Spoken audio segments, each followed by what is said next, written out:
hanging out outside the studio. I did not hear all of it, Laurence. You were very passionate about the White Sox in the segment before we came on. The text line is celebrating you. What was is it Tony's comments that has everyone? Yeah, it's ridiculous. Yeah, it's silly. This is part of the reason that I didn't want him as the manager of the White Sox. The condescension that he drips with. Not all of it, but part of it. Yeah, him being the baseball police. Yeah, like it's like bringing the baseball police here, and the idea that the White Sox fans that are a passionate bunch, we want the team to be good. This idea of, well, my team's on the floor. Like, that's basically what he told us about right field. So the goal wasn't to get better this offseason. And my real issue, and I'm glad that you brought it up because I ran out of time, then don't complain at the end of the season like your ass did last year. When the front office actually did try to make your team better by giving you both Liam Hendricks and Craig Kimbrell. And then at the end of it, when you, the Hall of Fame manager, couldn't figure out how to make it work, then you were like, well, he's better suited as being a ninth inning guy.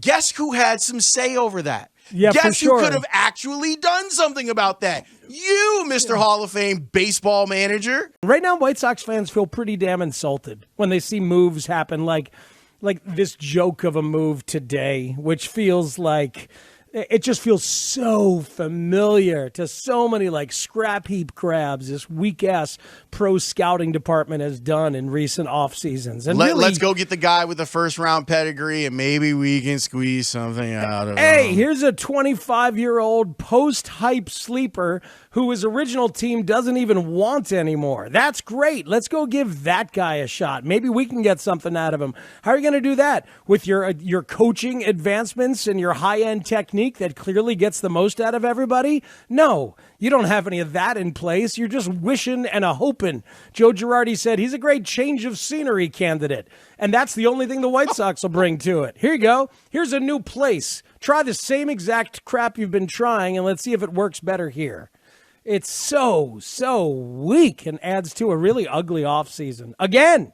Yeah, it's not a great offseason, but we called last offseason ugly because of the Tony stuff. Like, there was some ugliness around that. This is at least baseball allocation of resources, difference of opinion. This is like a normal, disgruntled fan base baseball offseason. It is, but usually the manager isn't against the team getting better. Sure. Yes. And listen, I'm sure on some level you would take every player. Where I find myself in a weird spot on this one is I am pretty convinced they're going to be hyper-aggressive at the deadline as a buyer. And I actually agree that early in the season, especially given how comfortably better you are than everyone else in your division, that there is some value in seeing where you really have the biggest holes.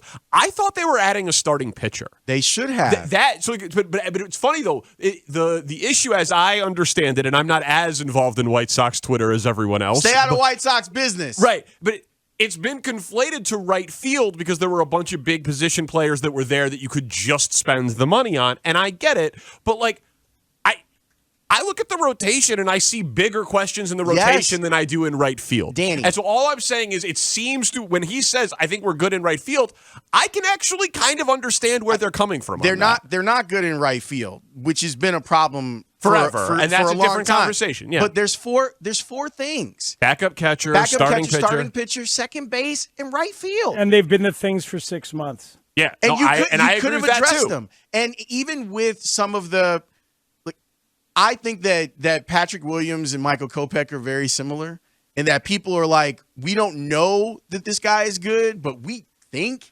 he's good. And I mean good in the role for Kopech as a starting pitcher.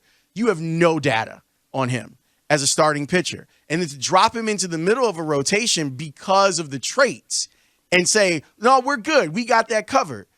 And now knowing that he's backed up because he had to deal with COVID, and knowing that Keuchel is at the end, he's at the end, and Lynn is coming off an injury. There's a lot that a representative middle of the rotation starter like you're talking about would have made a lot of sense for the White Sox to do. But they're not going to do that. And we're going to see early on, every team is going through this, not just the White Sox, but you are going to get Reynaldo Lopez. Like he's going to make more starts for you. Dylan Cease was really good last year until you needed him to be really good, and then he went to the zoo again, which is what he's done in his career. All I'm saying is that if the goal was to win a World Series, if you were willing to take the slings and arrows of hiring Tony La Russa after the ridiculousness with the DUI and put up with all of that nonsense, why wouldn't you go for it? You're right there. Why not moment. Make your team as bulletproof as possible? It's absolutely the moment to do it. Like, all the circumstances for a go-for-it financial investment that any team would ever want to point to are right here, right now, as they are for the Phillies. And they're the Phillies going over and getting ready to spend the tax for the first time. The Red Sox are going over and spending the tax for the first time in 3 years. This is a moment when you're not the Dodgers to try and get yourself into that upper echelon. And how and great they're would the not. White Sox lineup look if Nicholas Castellanos is in it? It would look great. Of course, he makes every team in baseball better. How much better would their lineup look if Kyle Schwarber was playing the outfield for them and in their lineup every day? Yeah, Schwarber a little tougher fit because you can't get any right field out of him. You don't want to. Speaks. They'll put anybody in right field, which is another one of my problems. They'll put whoever can go. No, anyone can play right field. Even the guy that you told us wasn't good defensively. Yeah. You know what? Let's have him play third base and second base and right field, even though he's probably a left fielder, kind of, and really is a first baseman. But at the end of it, I don't need the manager telling me that I'm not a real fan of the team because I want the team to be better. Like, it's antithetical. And it just bugs me. It's exactly why, I didn't want this guy here. Because it's nonsense. It's a sloppy version. Nonsense. It's a sloppy version of what he and a lot of managers have done their whole lives. It's us against the world, baby. We believe in our people. We don't need that. At this point, everything that comes out of him, though, is sloppy and a little slow and a little old. Unless Rick Rubin is producing it, then it sounds really, really good, I think. But, it's just not the best version of that guy. So when he goes to those kind of places, it's really, it's bothersome and it's ugly. They'd be more aggressive. I've referenced the 2015 Royals trade deadline. Came up short in 14. Knew the window wasn't going to last forever.